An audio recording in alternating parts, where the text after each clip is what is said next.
오늘 말씀 사무엘상 30장 16절에서 20절입니다. 같이 말씀 읽겠습니다. 시작. 그가 다윗을 인도하여 내려가니 그들이 온 땅에 변만하여 블레셋 사람들의 땅과 유다 땅에서 크게 약탈하였으므로 말미암아 먹고 마시며 춤추는지라.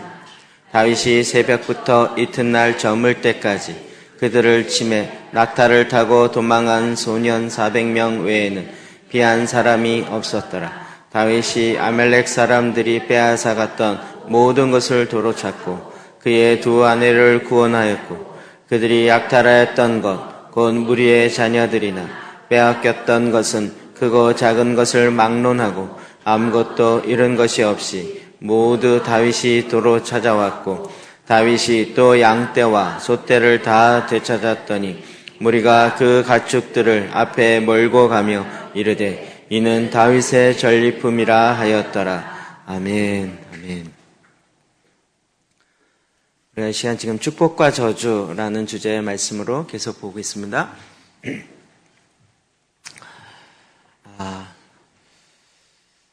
우리 안에 축복과 저주, 우리 앞에 축복과 저주, 생명과 사망 놓여 있고 우리가 선택하는 것이다. 이렇게 말씀드렸습니다. 구약의 역사를 보면 결국 이스라엘 백성들이 하나님 말씀대로 그 둘 중에 선택을 하였는데 대부분 다 저주를 선택한 거죠. 대부분 다 하나님의 생명을 선택한 것이 아니라 사망을 선택한 거죠. 그러므로 일어났던 많은 역사들, 이것이 이스라엘 역사뿐만 아니라 결국 우리에게도 마찬가지입니다. 우리가 예수 믿고 구원 얻었다, 이것으로 간단하게 끝난다면 성경 말씀이 이렇게 두꺼울 필요가 없죠. 사실 성경 말씀은 전체적으로 우리에게 계속적으로 무엇인가를 큰 주제를 갖고 이야기하고 있는 부분이 있습니다. 그건 결국은 이제 하나님의 나라인데, 하나님의 나라 백성으로 이 땅 가운데 어떻게 살아가야 하는가 하는 문제들을 성경은 수많이 이야기하고 있습니다. 특별히 지금은 우리가 여호수아 시대다 이런 얘기를 많이 합니다. 가나안 출애굽하여서 광야를 지나서 가나안으로 들어가는 그 시대인 거죠. 자, 여호수아 모세가 죽고 난 이후에 눈의 아들 여호수아에게 하나님이 말씀하십니다. 여러분 그 말씀 가운데 두 번이나 동일한 것이 반복되고 있는데 그게 6절과 또 9절입니다. 한번 볼까요? 시작. 강하고 담대하라. 너는 내가 그들의 조상에게 맹세하여 그들에게 주리라 한 땅을 이 백성에게 차지하게 하리라. 아멘. 강하고 담대하라. 너는, 여호수아는 내가 하나님께서 그들의 조상에게 맹세하여 누구죠? 아브라함부터 시작하여 맹세했던 그 땅, 그 한 땅을 이 백성에게 차지하게 하리라.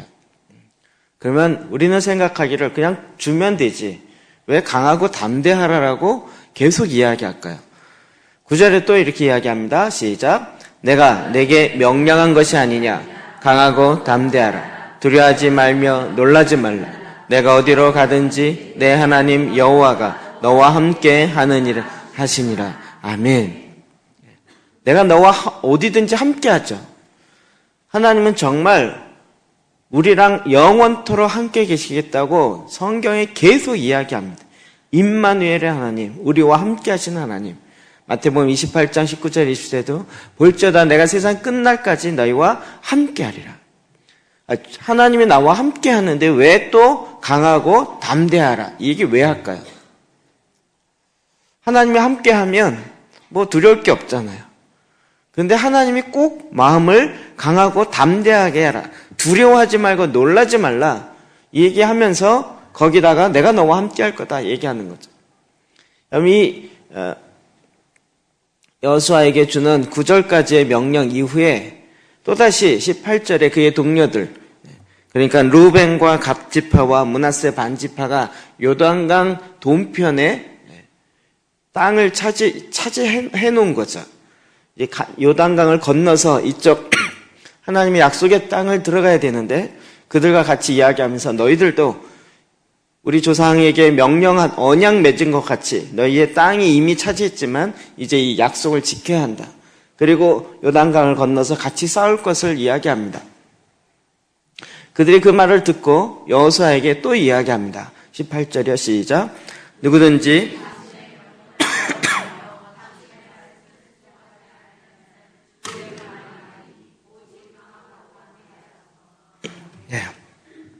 여호수아의 말에 순종하겠다. 당신의 명령에 따라가겠다. 라고 이야기하면서 또 여호수아를 향해서 당신은 오직 강하고 담대하소서 라고 이야기합니다. 자, 가나안 땅에 들어가는 것, 이때 계속 여호수아에게 요구되는 건 강하고 담대하라 라고 하는 것입니다. 자, 이 가나안 땅에 들어간다는 게 과연 뭘 의미하는가? 그런 것을 다시 한번 정확하게 정의할 필요가 있어요. 제가 정말 생각지도 못했다가 이번에 이제 강의를 계속 하다가 갑자기 옛날 생각이 나는 거예요. 옛날 요단강 건너가서 있는 건 뭐라 그랬죠? 이상하게 옛날 그 부흥 강사나 옛날 목사님들이 계속 이야기했던 게 뭐였냐면 요단강 건너가 만나리. 요단강 건너가면 천국이 있다 그리고 그건 약속의 땅인데 우리의 본향이고 천국이라고. 그 얘기를 처음 많이 들었어요. 제가 보기에도 그때 굉장히 또 그게 또 맞는 것 같았어요. 그래서 출애굽해서 구원받고 광야에서 막 훈련 받아서 이제 드디어 훈련이 끝나서 요단강 건너서 하나님의 본향의 땅, 그 땅인 가나안에 들어간다. 이렇게 많이 설명을 했었어요. 그런 줄 알고 있었는데 근데 성경을 보면 볼수록 조금 애매한 거죠. 홍해를 건너는 것은 우리가 구원받은 사건이라고 얘기하고 요단강을 건너는 것은 하나님의 본향에 들어가는 그 사건이라고 얘기하니까 가나안에 들어가서 그 다음은요. 본향을 들어갔는데 거기서 전쟁은 왜 해야 되는 거죠? 하나님의 천국에 들어갔는데 거기서 왜 또 많은 일이 생기는 거죠? 그러니까 또 요단강 건너는 것을 제2의 죽음이다 뭐 이런 얘기도 했고 다양하게 얘기했던 어렸을 때 들었던 기억들이 막 새롭게 나더라고요. 정말 그렇게 성경을 적용하고 해석 적용하는 게 맞을까? 일관성이 없잖아요. 그래서 가나안 땅에 들어간다는 건 과연 뭘 의미하는가? 이것이 오늘날 우리에게 말하는 바는 무엇인가? 물론 가나안 땅은 하나님 아브라함부터 시작한 언약의 땅 맞습니다. 우리에게 영원한 기업이 되어지는 영원한 기업이니까 천국에 있는 거 아니냐 자꾸 이렇게 생각하는데 하나님이 이 땅 가운데 우리를 이 땅에 보낸 자로서 이 땅에 기업을 갖게 하시고 1차적으로 성경에서 기업을 갖는다는 건 땅을 갖는다는 거거든요. 그 땅을 차지한다는 거예요. 저와 여러분이 이 땅에 충만하고 땅에 다스리라는 땅과 관련된 사명이 있죠. 우리가 이 땅에 탄생하고 이 땅에 보냄받은 이유, 목적은 다 땅과 관련된 거죠. 그러니까 가나안 땅에 들어가는 것은 요단강 건너서 죽고 난 다음에 본향을 향해서 가는 그 해석은 안 맞다라는 거죠. 제가 생각하기에 이걸 너무 구속사적으로 해석하니까 홍해를 건너는 게 구원받은 거라면 요단강을 건너는 건 과연 뭘까? 그 흐름 속에서 가다 보니까 천국 가는 거 외에는 해석이 안 나오는 거죠. 근데 지금 성경 전체적으로 가나안 땅에 들어가서 전쟁하며 그 약속의 땅을 차지하는 이 부분에 있어서 하나님은 구약과 신약에 우리 모두에게 다 동일한 원리를 적용하는 거죠. 이 부분에서 저에게도 확신을 갖게 된 건 역시 아데프 박사님의 해석이죠. 예루살렘의 지정학적 의미, 그 다음에 하늘의 의미, 하늘나라에서 일어나는 것, 그 다음에 영적인 의미. 예루살렘이 그렇다면 가나안 땅도 마찬가지죠. 하나님은 우리를 이 땅에 보냈을 때 우리에게 보내신 하나님의 사명이 있는 거죠. 그 일을 하기 위한 우리의 보냄받은 자로서의 이렇게 책임, 숙제, 해야 될 그 일이 있는 거죠. 그 일을 어디서 해요? 광야에서 하는 게 아니라 애굽에서 하는 게 아니라 하나님의 약속의 땅, 언약 받은 그 땅에서 그곳에 보냄을 받았고 그곳에서 하나님이 우리에게 하라고 하는 그 일을 이제 드디어 시작해야 되는 거죠. 그래서 큰 하나님 나라의 개념으로 볼 때 훨씬 더 이게 맞는 거죠. 그래서 이스라엘을 출애굽해서 애굽 세상으로부터 나오게 해서 하나님의 백성으로 광야에서 훈련하시고 드디어 하나님의 나라를 어디서 이루어요? 언약의 땅, 약속의 땅, 소명의 땅. 그러니까 저와 여러분이 지금 신약의 성도로서 여전히 그 언약의 말씀으로 말미암아 살아가는 이 땅에 보냄 받은 자로서 그 사명을 이루어야 될 그 미션, 그것을 이루는 것이 바로 가나안 정복 관련된 사건인 거죠. 이럴 때 어떻게 하라고요? 마음을 강하고 담대하게 하라. 우리가 지금 축복과 저주, 생명과 죽음, 우리 앞에 놓여 있어요. 이제는 우리가 선택했다라는 거 아시겠죠? 그래서 이제는 내가 그동안 저주를 선택했구나. 이제 깨닫고 축복을 택했어요. 하나님의 축복을 택했어요. 하나님의 생명을 택했어요. 그래서 이제 생명으로 말미암아 살아가는 그 삶을 드디어 살기 시작하는 거죠. 그래서 이 시작을 가나안 땅에 딱 들어갔는데 들어가기 전에 하나님 뭐라 그러세요? 강하고 담대하라. 왜요? 이 일이 저절로 되는 건 아니라고요. 그냥 은혜로 말미암아 저절로 구원받았기 때문에 거저 구원받았기 때문에 가나안 정복도 저절로 가서 되느냐? 그렇지 않다는 거예요. 왜 하나님이 마음을 강하게 해라, 담대하라, 내가 극히 담대하라, 왜 자꾸 이 얘기를 하시겠냐고요. 결코 쉽지 않은 일이라는 거예요. 하나님의 언약의 땅이지만 그 땅을 차지하고 있는 이미 가나안의 7 족속들과 가나안의 부족들이 있었고 그들과 전쟁해서 그 땅을 다시 빼앗아서 다시 차지해야 되는 거예요. 지금 신약으로 얘기하면 우리가 이 땅에서 보냄받은 자로서의 사명을 해야 되는데 그 땅이 그냥 횡하고 놀리고 있는 것이 아니라 악한 자들이 불법으로 와서 그 땅을 자기 것이라고 자기의 일이라고 빼앗아서 자기가 거기서 다른 것을 하고 있는 거죠. 그래서 내가 믿음으로 말씀으로 딱 들이대면서 이거 내 거야 그러면 걔네들이 어이구 주인님 오셨습니까? 빨리 가져가십시오. 이러겠냐고요. 끝까지 안 준다 그러면서 그때 드디어 싸움이 일어나는 거죠.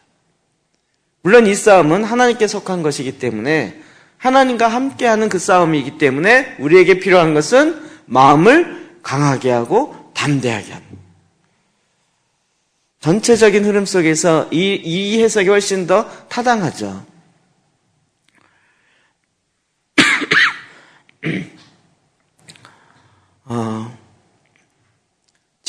지금 이 믿음의 우리가 삶의 현장에서 바로 이것이 우리에게 요구되는 거예요.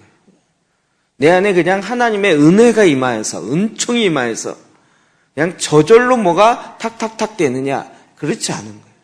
그 땅을 내가 발바닥으로 밟아야 되고 하나님의 말씀 따라 순종에 들어가야 되고 그리고 그 땅에 있는 불법의 세력들과 싸워야 되는 것이죠. 이 모든 것에 우리에게 요구되는 것은 마음을 강하고 담대하게 하는 거예요. 그렇다면 이 땅에서 하나님의 이 사명을 이루어가는 것이 결코 쉽지는 않다라는 거예요. 자, 신약 성경 볼까요? 마태복음 11장 12절입니다. 시작. 세례 요한의 때부터 지금까지 전국은 침노를 당하는. 아멘. 이것에 대한 해석 때문에 굉장히 좀 여러 분분한 두 해석이 있긴 합니다. 누가복음에 또 한 번 나옵니다. 16장 16절 시작. 율법과 선지자는 요한의 때까지 그 후부터는 하나님 나라의 복음이 전파되어 사람마다 그리로 침입하느니. 어디로 침입해요? 하나님의 나라의 복음이 전파돼서 하나님의 나라로 침입하는. 이 침노한다, 침입한다 이 단어의 해석 때문에 굉장히 다양한 해석이 나오게 된 거죠. 침노한다 그러면 사실은 좀 이렇게 불법적인 의미가 있어서 더 정확하게 해석한다면 마태복음 11장 같은 경우에는 천국은 침노를 당하는 게 아니라 거꾸로 이게 수동태로 돼 있는데 이게 헬라어로 보면 중간태예요. 수동태, 능동태 가운데 중간태라는 게 있어요. 중간태를 수동으로 해석하느냐, 능동으로 해석하느냐에 따라서 너무 달라져요. 그래서 천국은 침노를 당하는지, 천국이 침노해 오는 것인지. 그러니까 중간태라는 거는 해석이 완전히 다르죠. 사실 정확하게 보면 지금 세례 요한 때부터 하나님의 나라가 이 땅에 향하여 내려온다는 거죠. 하나님의 나라 이 땅을 향하여 사실은 천국이 침노를 당하는 것이 아니라 천국이 이 땅을 향하여 내려온단 말이에요. 그래서 그 천국에 들어가서 애쓰며 그 언약의 말씀을 갖고 그 땅에 차지하는 자, 마치 가나안 땅을 내가 들어가서 싸워서 이 땅은 우리 부족의 땅입니다라고 딱 하는 자가 그것을 빼앗는 것처럼 이제 그 언약의 하나님의 때가 되었고 그 때에 따라서 이제 우리가 그 가나안 땅에 들어가서 하나님의 언약대로 하나님이 나에게 주신 그 기업을 이제 우리가 차지해야 되는 거예요. 빼앗는 거예요. 우리 입장에서 볼 때는 하나님의 언약의 성취인데 가나안 부족으로 볼 때는 빼앗기는 거죠.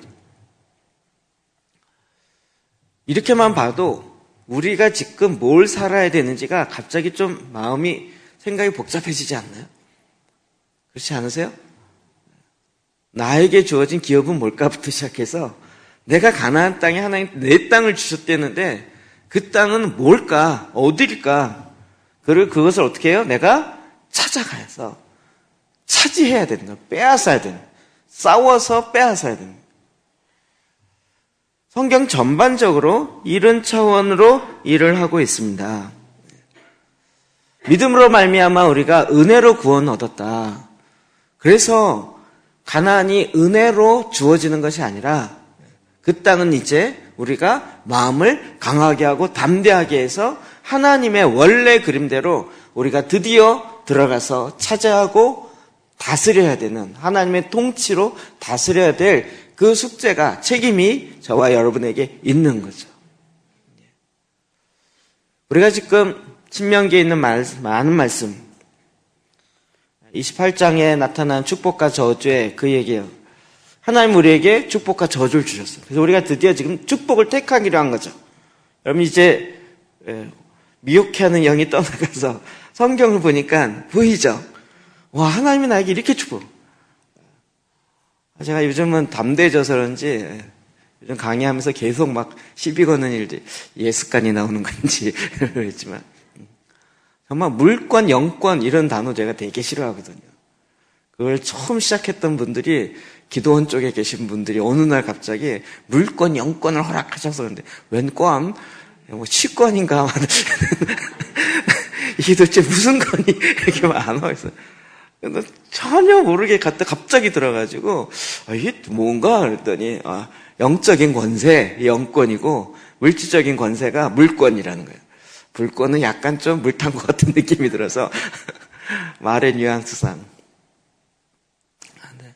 그런데 우리에게 영권과 물권을 주신 게 아니고요. 예수 그리스도와 함께 이미 그리스도와 함께 죽고 그리스도와 함께 살고 그리스도와 함께 일으켜서 보호자 우편에 그리스도와 함께 앉힌 거죠. 물권이 없었기 때문에, 영권이 없었기 때문에 못한 게 아니라 예수 그리스도와 함께 이미 우리에게 자녀의 권세가 회복된 거죠. 근데 그걸 마치 자기가 이렇게 따낸 것처럼 내가 그 권세를 따낸 것처럼 물권, 그래서 재물 없는 능을 이미 하나님께서 허락해 놓으신 거지. 너무 그것을 좀 뭐랄까 이상하게 해석한 게 아닌가 싶은 그런 마음이 들더라고요. 이미 우리 가운데 주셨어요. 근데 문제는 뭐냐면 그것을 향해서 내가 실제로 행동해야 된다. 차지해야 된다. 제가 요즘에 제가 별로 저 자신을 축복하는 삶을 살아보질 않아가지고 저도 그래서 이렇게 새벽에 보혈기도 할 때마다 전에는 약간 부정적이었는데 요즘은 이게 마음에 제 영이 기뻐하는 것 같아요. 두 번째, 예수님의 보혈은 모든 저주에서 나를 구속하셨습니다. 예수 그리스도 안에서 나는 모든 저주로부터 자유롭고 모든 축복으로 축복받았습니다. 나는 내가 있는 곳에서 축복을 받을 것이고 나와 관련된 모든 일들도 축복을 받을 것입니다. 나는 내가 하는 일에서 축복을 받을 것이고 내가 한 노동의 열매도 축복을 받을 것입니다. 막 이거 하면요, 막 속에서 막 기분이 좋아져요. 그래, 맞아. 내가 있는 곳이 축복을 받을 것이에요. 그리고 내 손으로 한 노동의 열매도 축복을 받을 것이에요. 요 생각이 드니까 어떤 마음이 들어요? 노동을 좀 더 해야겠다 이 생각이 안 드세요? 내가 하면 또 축복을 받아. 내가 또 가면 그것이 축복을 받아. 왜요? 우리에게 그 권세가 이미 있고 이제부터는 뭐예요? 그 땅을 차지하는 것만큼 가는 거죠. 그런 마음 드세요? 안 드세요? 제가 그 마음이 들어서 컨테이너 저 2개나 산 겁니다. 옛날 같으면 저 돈, 저걸 사, 바로. 집으로 된 거는요, 2배 비싸요. 2배가 좀 더 비싸요. 그럴 아유, 그냥, 우리가 이 교회 예배당도 공장같이 졌는데, 컨테이너 집같이 해갖고, 뭔 소용이 있겠어. 그냥 저렴하게 가지, 이런 마음이 올라오는데, 갑자기 이거 할 때마다, 내가 한 노동 열매도 축복받을 것이고, 들어가도, 이거를 새벽만 할 때마다, 그래. 하나님이 나에게, 이게 축복을 하시겠다는 건데, 하지 뭐. 하나님 계속 여태까지 축복해 주셨고, 그걸 우리가 낭비하는 건 문제가 되지만, 이런 걸 저도 저 자신을 축복을 안 해봤어요. 왜냐면 맨날 어렸을 때부터 혼나면서 자라가지고요. 네가 할 수 있는 게 뭐냐. 좀 하나라도 제대로 해봐라. 맨날 이런 얘기를 들었고.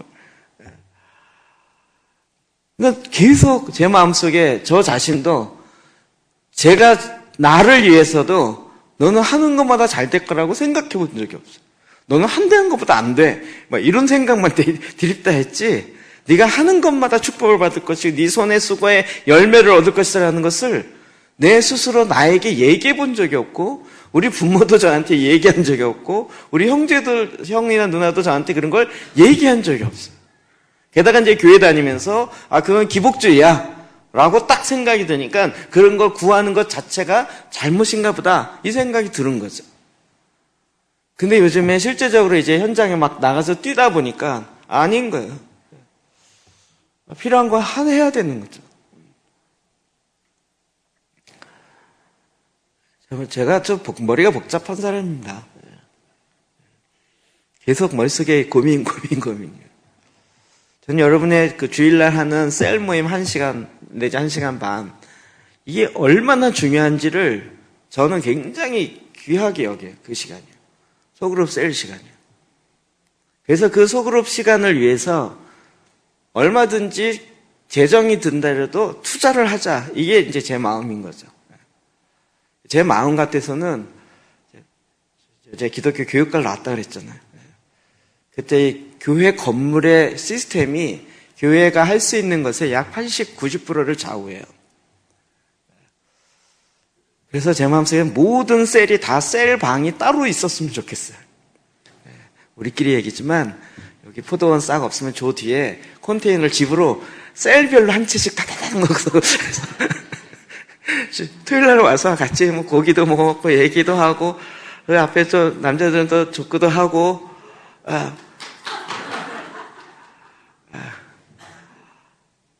그래서 정말 그냥 주일날 뿐만 아니라 토요일날 아예 와서 그리고 거기에 그런 집도 할 수만 있으면 요 집 모양 말고 2층으로 된 원목 나무 그 있잖아요.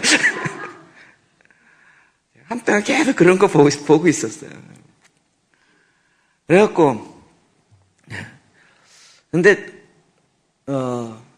그래서 이 건물도 계속 지금 저 중위층 밑에 여기 이렇게 박아서 저기 방을 2개 만들어 여기도 방을 2개 만들어 이렇게 막아갖고 방을 만들까?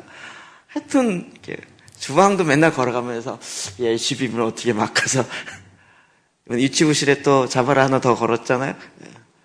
또 하나 막아서 중고등부신불도 그 중간에 HBM 2개 지나가는데 거기다 자바라 쭉 해갖고 속으로 각각 할 수 있게 해서 해볼까?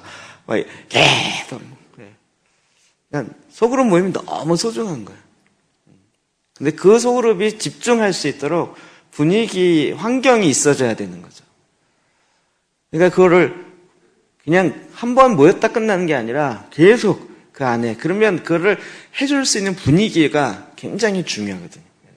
뭐 여기서 막 우리 옛날에 분반 공부할 때 막 그 빠글빠글 하면서 했잖아요. 그런 개념이 아니라 진짜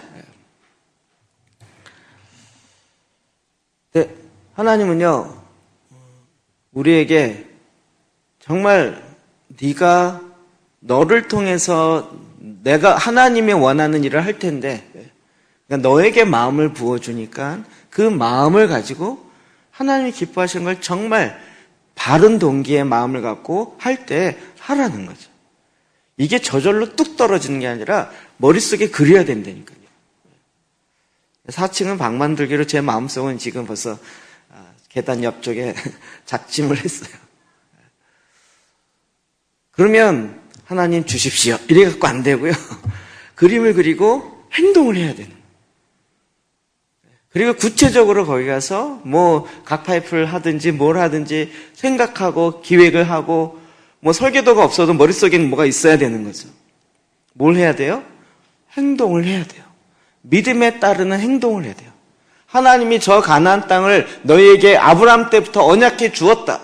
그래서 내 땅입니다. 아무리 구호만 외쳐도 되는 게 아니라 우리가 그 땅을 구체적으로 들어가서 발바닥으로 밟고 그 땅에 있는 악한 것들을 쫓아내며, 그리고 그 땅에 나의 것이라고 우리가 선언하고 만들어 넣어야 되는 거예요. 그러기 위해서 우리에게 필요한 게 무엇이에요? 강하고 담대함. 강하고 담대함. 옆 사람에게 이야기할까요? 강하고 담대하라. 강하고 담대하라. 강하고 담대하지 못하면 하나님이 약속한 그 기업을 받지 못합니다. 이스라엘 백성들이 그 땅을 다 차지했느냐? 못했다고요. 그래서 여호수아 다음에 뭘로 넘어갔죠? 사사기. 왜요?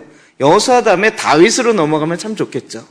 그래서 그냥 그 땅을 다 차지하였고 이스라엘에 강대한 나라가 세워졌다 이러면 좋을 것 같은데, 사사기로 넘어가면서요, 그 땅을 다 차지하지 않아요. 게으러요. 일곱 부족은 차지하는데 나머지는 차지 안 하고 그냥 그 땅에 붙어서 옆에 붙어갖고 저거 해야 되는데 잘못하면 내가 죽을 것 같고, 마음이 강하고 담대하지 못하니까 전쟁하러 가지를 않아요. 그래서 계속 미적미적한 거예요. 근데 그 모습이 오늘날 우리 성도들의 모습과 너무 비슷한 거예요. 자, 그 하나님의 약속하신 기업에 들어가려면 우리에게 꼭 통과해야 될 하나의 조건이 있습니다. 사도행전 14장 22절입니다. 여러분, 사라고 되어 있는데 그 이사야가 아니라 사도행전 사다가 제가 잠깐 잘못 오타가 나갑니다. 사도행전 14장 22절 시작.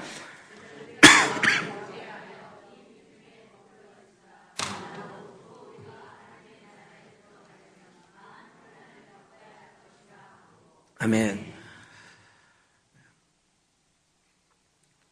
여러분, 제자들의 마음을 굳게 하여, 마음을 강하고 담대하게, 굳건하게 해서 이 믿음에 머물러 있으라고 하고, 머물러 있으라니까 자꾸 그게 수동적인 것처럼 느끼지만 그 믿음을 굳게 잡고 있으라는 거죠. 또 우리가 하나님의 나라에 들어가려면 많은 환난을 겪어야 할 것이라고요. 하나님 나라 들어가려면 우리 보통 하나님 나라 뭘로 들어가요? 믿음으로 들어간다 하죠. 믿음으로. 근데 여긴 지금 뭐라고 얘기하죠? 많은 환난을 겪어야 해요. 이것을 지금 가나안 정복으로 바꾸면 뭐죠? 가나안 땅에 들어가 너의 약속의 그 기업을 차지하려면 어떻게 해야 돼요? 많은 환난을 겪어야 할 거라고요. 이 땅에 그냥 호락호락 내주지 않는다는 거죠. 이 땅에 하나님의 나라를 이루려면 이 땅에 있는 이 세상의 신이, 어둠의 권세를 잡은 자들이 계속 우리를 공격하려고 한다는 거죠. 그러면 우리는 그런 환난을 당할 수 있다는 거예요. 아니, 겪어야 할 것이라는 거예요. 하나님의 나라를 온전히 이루려면 이걸 반드시 겪을 수밖에 없는 거죠. 이거 없이 환란 없이 그냥 하나님의 나라가 척 이루어지면 얼마나 좋을까요? 요즘에 이렇게 김해 매주 화요일날 내려가잖아요. 정말 아침에 차로 가지고 가면 7시에 가서 4시간 반 정도 걸려요. 그러면 거기서 잠깐 했다가 1시 반부터 강의를 하고 3시 반에 끝나면 잠깐 쉬었다가 또 차로 올라오고 그러면 여기 집은 막 11시. 막 머릿속에 막 이렇게 스팀 날라고 그러고. 차를 또 계속 이렇게 밟고, 악셀을 밟고 와서 그런지, 그래서 그런가? 아닌데, 이번에 그랬구나. KTX 타고 가면 재밌을 것 같잖아요. 2시간 반 앉아있는 게 이게 보통 있는 게 아니더라고요. 허리가 꼬이고, 다리가 꼬이고. 이거 한 번 할 땐 재밌었는데, 계속 연장으로 계속 하니까요. 이게 지금 막, 이게 몸이 꼬이기 시작하는 거예요. 어떻게 하면 이걸 또 1시간 반 강의하려고 4시간 반 가고 4시간 반 와야 돼요. 효율로 보면 굉장히 떨어지는 거죠. 1시간 반 강의하려고 하루 왼종일을 써야 되는 거예요. 근데 이거 뭐라고요? 그 땅을 다시 회복하려면 그 대가를 치러야 된다고요. 대가를 치러야 된다. 대가 치르는 거 없이 그냥 되지 않아요. 그러니까 우리가 이 땅에서 이건 반드시 기억하고 있어야 돼요. 환란을 겪어야 할 것이에요. 이 부분에 마태복음 13장 20절, 21절 4가지 밭의 비유 이야기입니다. 읽읍시다. 시작.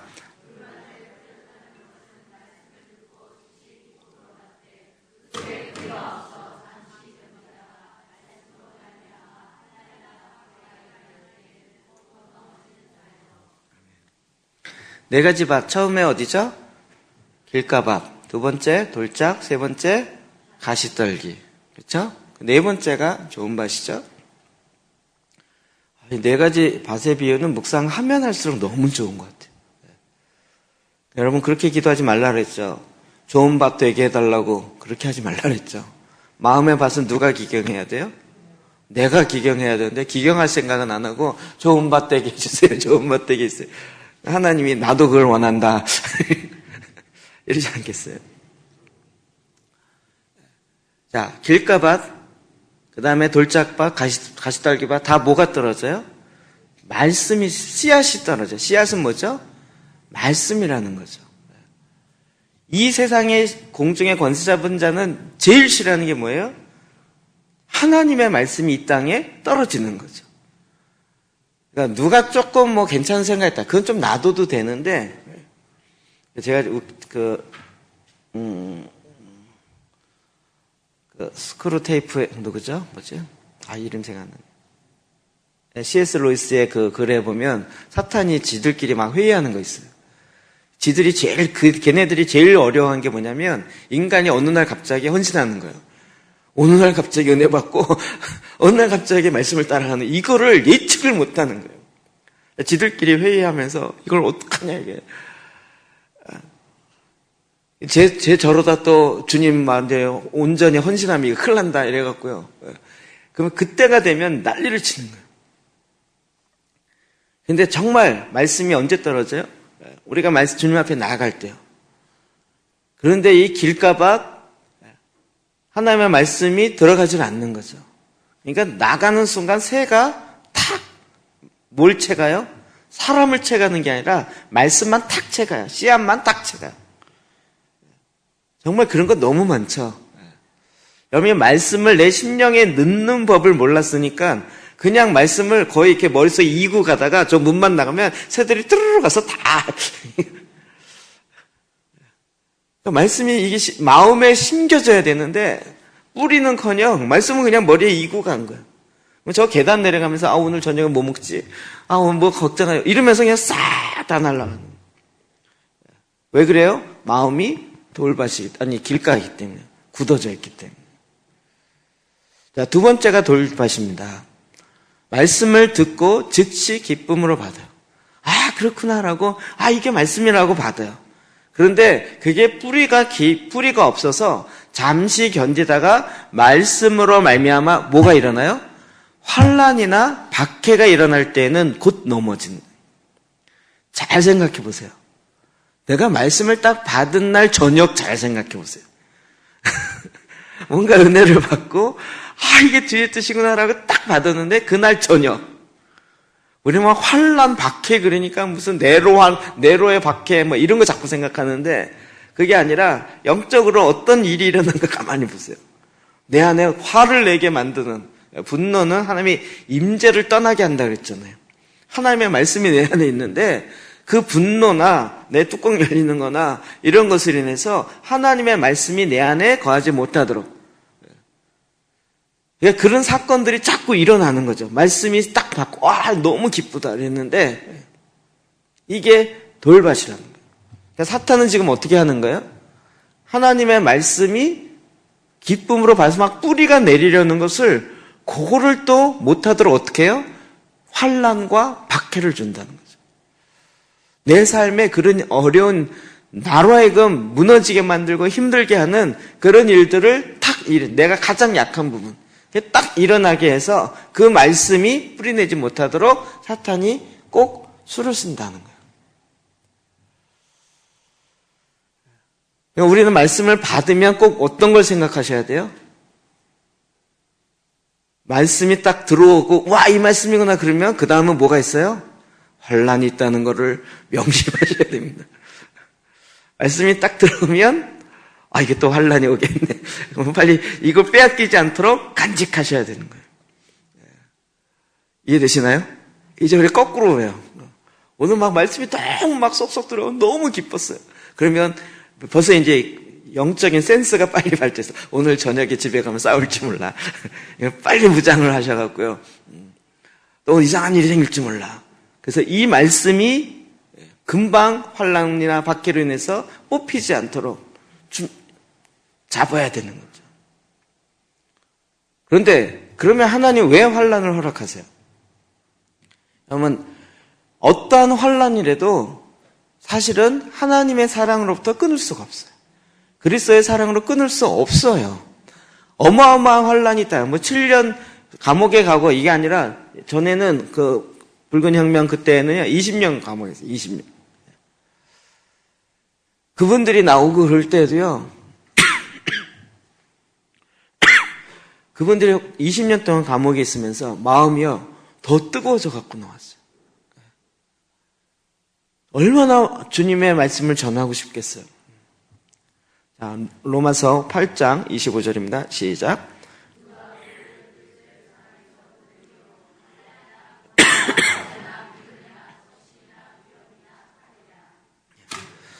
사탄은 어떻게 하든지 환난을 통해서 그 말씀을 빼앗아 가려고 하는데 그래도 그리스도의 사랑은 하나님의 사랑은 끊어지지 않는다고요. 하나님의 사랑은 취소되지 않는다. 어떤 환난이 있다 할지라도. 자, 그러면 그 환난은 우리에게 뭘 만들어요? 로마서 5장 3절에 시작. 다만 이뿐 아니라 우리가 환난 중에도 즐거워하나니 이는 환난은 인내를 만들어요. 그럼 환난은 우리로 하여금 인내를 만들어요. 메시지 성경은 이렇게 이야기했는데 환난이 주는 유익은 우리 안에 열정 어린 인내를 길러주고 우리 안에 그 말씀의 뿌리가 딱 밖에서 뽑히지 않도록 쫙 잡으면서 우리에게 열정으로 말미암아 인내를 길러줘요. 마치 불에 연단되는 것 같이 그냥 훅 일어날 때는 금방 하는 것 같지만 여러분 그것이 마음에 계속 뿌리 내리도록 자리 잡고 있어야 되는. 제가 이제 젊은이들 사역을 많이 했기 때문에 젊은이들 굉장히 좋아하지만 또 엄청 젊은 애들한테 많이 속아봐가지고요. 정말요. 헌신할 때는 전 인생을 다 바쳐요.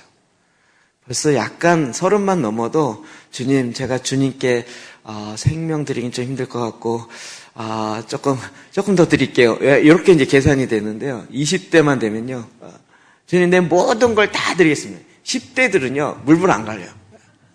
때가 주님 앞에 돌아오기 시작하면 불 속이라도 들어가겠습니다. 막 더 들어가려고 그래. 그냥 불 있는데 날 보내주세요 이래가면서 막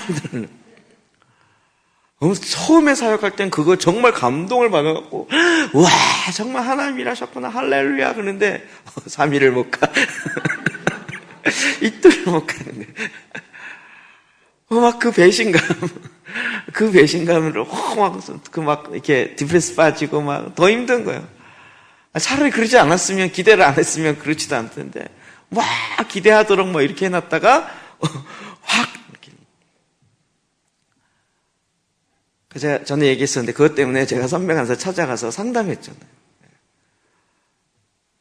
제가 캠퍼스 간사인데 우리 학생들을 한 2번, 3번 믿는 도끼에 발등 찍히고 하다 보니까 신뢰를 못 하겠는 거예요. 신뢰하려고 그러면 또 이게, 야, 이러다 또 발등 찍히지? 이게 들어오는 거예요. 그러니까 막, 나 발등 찍히기 싫어갖고, 막 내 보호막을 막 치는 거예요. 얘 언제 바뀔지 몰라. 얘 또 어떻게 될지 몰라. 그러니까 가까이 가지지가 않는 거예요. 가까이 안 가니까 또 이게 사역이 또 안 일어나잖아요. 이걸 가까이 가야 돼, 말아야 돼. 이게 막 초기에 고민이 되더라고요. 그래서 이제 선배 간사님 찾아간 거죠. 도저히 이게 작년에도 그래갖고 내가 도저히 이게 어떻게 해야 될지 모르겠다고. 역시 선배 간사 한마디, 딱 한마디 잊혀지지가 않아요. 원래 간사는 매년 속고 매년 신뢰하는 거라고. 작년에도 속았지만 올해 또 신뢰하는 거고요. 올해 또 속을 거지만 그럼에도 불구하고 또 신뢰하는 거라고. 그 한마디 딱 해줬는데요. 완전히 제 모든 걸 다 뒤집었어요. 지금 보면 사실은 큰 얘기 아니에요. 당연한 얘기죠. 당연한 얘기죠. 자녀들이 부모의 말대로 안 했어요. 그럼 어떻게 해요? 그래도 신뢰하잖아요. 자기의 기대와는 좀 다른 상황이 됐어요. 그래도 포기하지 않잖아요. 그래도 신뢰하잖아요. 그래도 사랑하고. 사실은 그 사랑의 마음으로 했을 때는 그런 문제가 그렇게 크게 좌우되지 않는 거죠. 근데 그걸 통해서 뭘 알게 됐냐면요. 하나님이 일하시는 거예요. 내가 일하는 게 아니고 하나님이 일하시는 거예요. 정말 예측이 안 되는 게 사람이거든요. 어떻게 될지 모르는. 그래서 환난 가운데 열정 어린 인내를 길러주는 거예요. 그래서 또 기다리고 인내를 기다리는 거예요. 우리에게 인내가 필요해요. 로마서 12장 12절에 시작. 소망 중에 즐거워하며 환난 중에 참으며 기도에 항상. 환난 중에 뭐 한다고요? 참는다고요. 환난 중에 폭발하는 게 아니라 환난 중에 참는 거예요. 인내하며. 여러분 가나안 들어가기 전에 광야에서요. 참는 하나님의 말씀, 언약의 말씀을 잡고 기다리는 인내가 필요한 거예요. 아브라함도 하나님께 자녀를 바다의 모래처럼 밤에 별처럼 주겠다라 그랬지만 그것을 성취하기까지는 인내가 필요한 거죠. 당장 이루어졌으면 얼마나 좋았을까요? 그러나 25년 후에 이루어지잖아요. 인내가 필요한 거예요. 하나님의 언약의 말씀이 당장 이루어지지 않아요. 그렇기 때문에 우리는 하나님이 약간 뭐랄까 자연의 이치가 비슷하더라고요. 이렇게 나무를 옮겨 심어도 나무가 다시 뿌리를 다시 내려야 되잖아요. 그러려면 몸살을 앓는다 그러잖아요. 그래서 어떻게 해요? 흔들면서 자리를 잡는 거죠. 그러니까 그걸 인내하며 기다려야 되는 거죠. 그래서 우리로 하여금 환난 가운데 하나님의 성품을 담는 이 과정들을 꼭 가요. 그렇겠죠? 그러니까 가나안 땅 무조건 차지했다 이렇게 쉽게 생각하지 마시고 이 싸워서 차지해야 되는데 그러기 위해서는 우리가 환난을 통과해야 되는구나. 그 환난을 지나가려면 우리에게 인내가 필요한 거구나. 반드시 있어야 할 것이에요. 자, 이런 가운데 이제 우리에게 다시 그 말씀 가운데 서서 하나님이 우리에게 원래 줬던 것들을 다시 찾아와야 돼요. 요한복음 10장 10절입니다. 시작. 도둑이 오는 것은 도둑질하고 죽이고 멸망시키려는 것뿐이에요.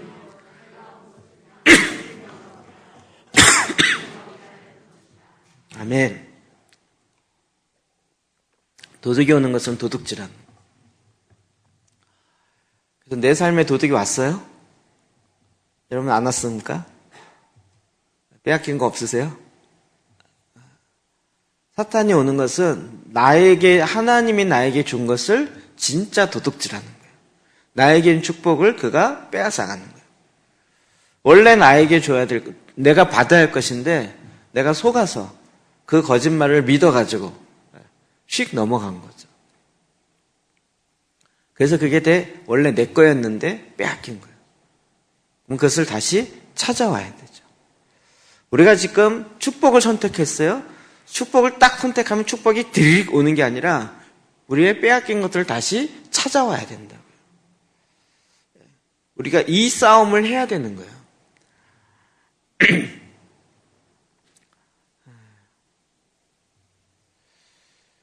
저 어렸을 때 도둑 맞은 일이 갑자기 생각나는데요. 초등학교 2학년 때인가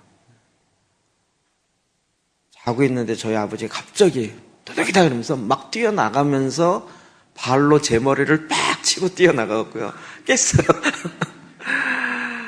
그랬더니 저희 어머니가 야 너희들은 이불 안에 그냥 있어 그런데 저희 아버지가 막 팬티바로 막 뛰어나갔어요. 그런데 그때 산지 얼마 안 된 자전거를 타고 도망갔어요. 아침에 일어나 보니까 제가 자전거를 타는 걸 너무 좋아해가지고요. 자전거 자국이 이렇게 막 비틀비틀 갔다가 똑바로 돼서 탁 나가는 그 자국이 땅에 이렇게 나는 거예요. 와, 어떻게 했을까요? 자국이 쫓아간 거죠. 하다 보니까 없어. 그 다음부터는 어떻게 해요? 자전거 빵을 다 뒤져보는 거예요. 내 자전거 어디다 팔아먹었을까? 그 동네 자전거 빵을 다 뒤져보고. 있을 리가 있겠어요? 못 찾았죠. 빼앗긴 것을 다시 찾아오셔야 돼요. 축복을 선택했다 그래서 그 축복이 그냥 오는 게 아니고요. 빼앗겨간 것을 다시 찾아 나서야 돼요. 그렇죠? 그리고 그걸 찾아 나서서 내 걸로 다시 만들려면 원래로 돌아가서 처음으로 돌아가서 하나님이 나에게 어떻게 그것을 주었고 그것을 어떻게 다시 찾아와야 되는지를 이제는 하나님의 방법으로 그 싸움을 싸우기 시작해야 돼요. 사무엘상 30장 19절입니다. 오늘 본문으로 우리가 좀 택했던 부분인데요. 읽어볼까요? 시작. 그들이 약탈하였던 것, 곧 무리의 자녀들이 빼앗겼던 것은 크고 작은 것을 막론하고 아무것도 잃은 것이 없이 모두 다윗이 도로 찾아왔고 다윗이 또 양떼와 소떼를 다 되찾았더니 우리가 그 가축들을 앞에 몰고 가며 이르되 이는 다윗의 전리품이라 하였더라. 아멘. 이 배경은 다윗이 아직 왕이 되기 직전이고요. 사울이 이제 곧 왕에서 물러나는 그 상황 직전이에요. 다윗이 계속 숨어 다니죠. 쫓겨 다니고요. 그러다가 아멜렉에 의해서 다윗의 무리들의 약탈을 당해요. 그래서 그의 물건과 아내들과 자녀들을 다 빼앗긴 거예요. 그러니까 그 다윗을 쫓아다니던 아둘람굴에 모였던 사람들이 다윗을 죽이려고 그래요. 다윗이 다시 600명을 데리고 그들을 향해서 다시 찾아가세요. 그들이 약탈했던 것들을 다 빼앗겼던 것을 모든 것을 다시 찾아왔다는 거예요. 성경에 보면 이런 것들이 꽤 많이 나오죠. 아브라함은 뭐가 있었죠? 창세기 아브라함 것은 아니었지만 아브라함의 친척이죠. 롯이요. 그래서 그가 14장 14절이요. 아브라함이 그의 조카가 사로잡혔음을 듣고 집으로 길리고 훈련된 318명을 거느리고 단까지, 단은 이스라엘 제일 위쪽이거든요. 쫓아가서 그와 그의 가산들이 나누어 밤에 그들을 쳐부수고 다메섹 왼편 호박까지 쫓아가 모든 빼앗겼던 재물과 자기의 조카 롯과 그의 재물과 그 부녀와 친척을 다 찾아왔더라. 빼앗겼던 것을 다시 찾아오는 거예요. 여러분, 이 축복을 우리가 선택했다면 이제 빼앗긴 것을 다시 찾아오는 이 믿음의 수고를 하는 거죠. 이게 곧 가나안을 정복하는 것과 같은 개념으로 오는 거예요. 지금 우리가 믿음의 여정을 갖고 있는 저와 여러분이 이제는 이 일로 말미암아 정말 하나님 이걸 하는 거죠. 빼앗겼던 걸 다시 찾아와요. 다시 찾아와. 요즘은 정말 제가 이렇게 찾아오는 기쁨들이 좀 생기는 것 같아요. 찾아오는 기쁨. 제가 저를 잘 모를 때가 참 많은 것 같아요.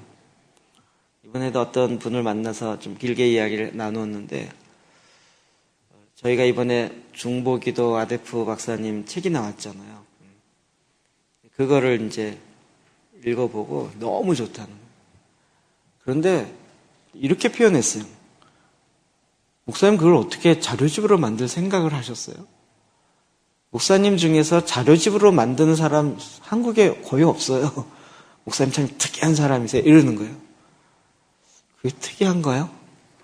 너무 당연하다고 생각해요. 너무 당연하다. 저는 자료집이 아니라 그게 나온 배경이 하나 있는데요. 제가 전에 그 남포교회 박영선 목사님, 그분이 남포교회 하기 전에 남서울교회 홍정길 목사님이랑 같이 사역했었고, 홍정길 목사 안식년 갈 때 그분이 1년을 맡아서 했는데요. 그때 대박이었거든요. 아주 그때 괴짜였지만, 그래서 그분 강의, 로마서 강의부터 시작해서 성장 그 이후 그거 강의를 저는 직접 화요일마다 밤 가서 듣고 그랬어요. 너무 좋은 거예요. 그래서 어떻게 했냐면 녹음기를 가져가서, 녹음기 요즘처럼 좋지도 않죠. 근데 이걸 앞에 갖다 놓을 수는 없으니까 저 스피커 앞에다 이렇게 놓고 그러면 녹음을 들으면 왕왕왕 울려요. 근데 그거를 다시 켜놓고 다시 듣는 거예요. 그래도 이게 머릿속에 안 들어오니까 어떻게 했냐면 그거를 이제 테이프로 녹음돼 있잖아요. 그러면 틀어놓고 다시 끄고 적어요.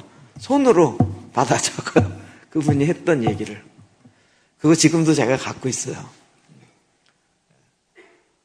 그렇게 해서 다 적고 나중에 한 1년, 2년 후인가 보니까 책으로 나왔더라고요. 적을 필요가 없었는데. 그런 걸 몰랐죠. 그때 대학교 2학년 때니까. 그래갖고 그때요 정말 적은 게 노트로 2권 됐어요. 성장 1, 2, 3. 그때 제가 적으면서 했던 게 지금도 잊혀지지 않는 것들이 너무 많아요. 제가 너무 마음에 들면 그걸 딱 해서 어떻게든 내 걸로 만들어야 되잖아요. 그러면 그걸 녹음하고 그 다음에 그걸 다 받아 적고 적은 거 갖고 다시 해보고 그리고 또 그거 갖고 그때 전도사니까 중고등부에 가서 설교해보고 막 이래가면서 내 걸로만. 저는 좀 약간 이게 당연하다고 생각했어요. 그러니까 어떤 부분에서 제가 그렇게 해서 모아진 게 꽤 여러 시리즈가 돼요.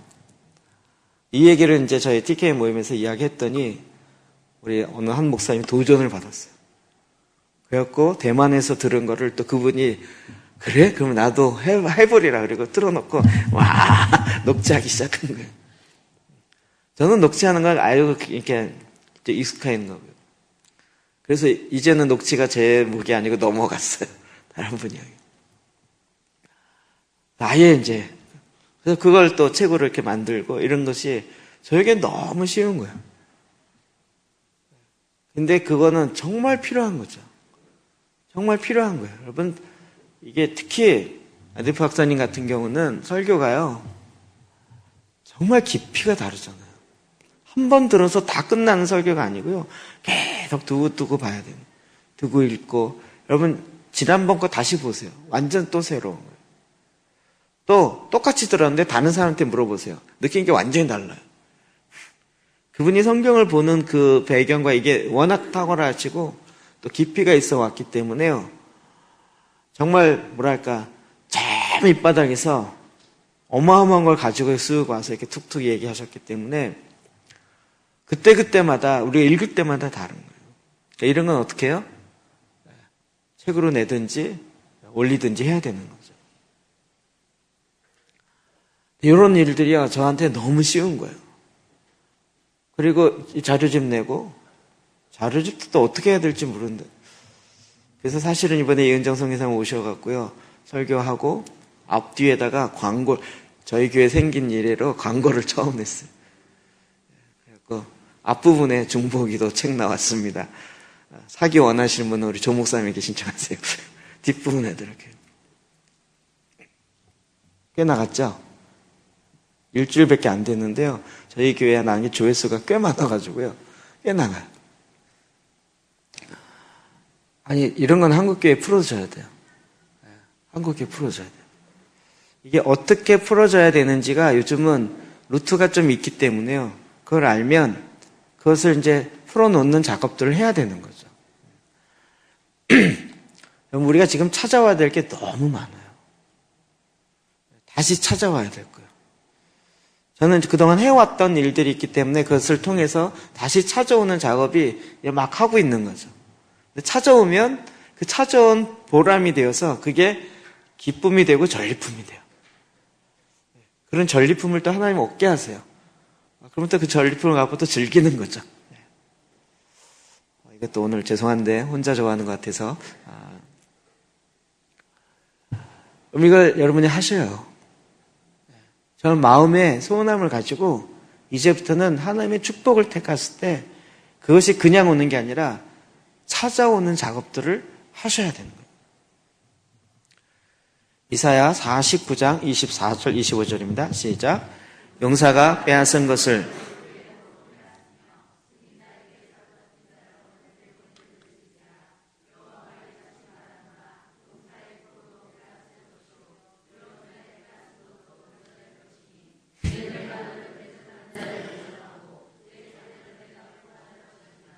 아멘. 용사의 포로도 빼앗을 것이라는 거예요.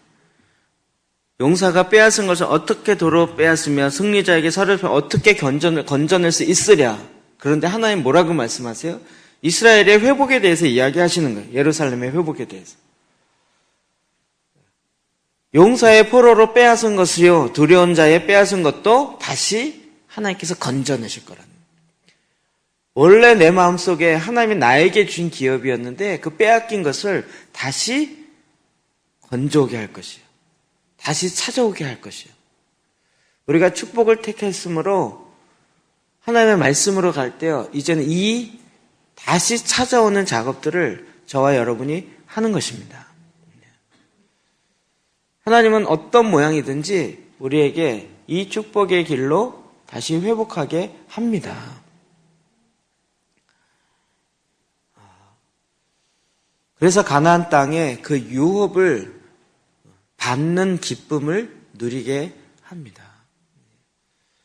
하나님은 지금도 저와 여러분을 통해서 이러한 계획들을 정말 어마어마하게 갖고 계십니다.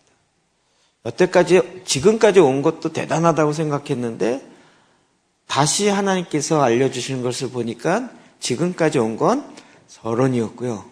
앞으로 달려갈 것이 본론이더라고요.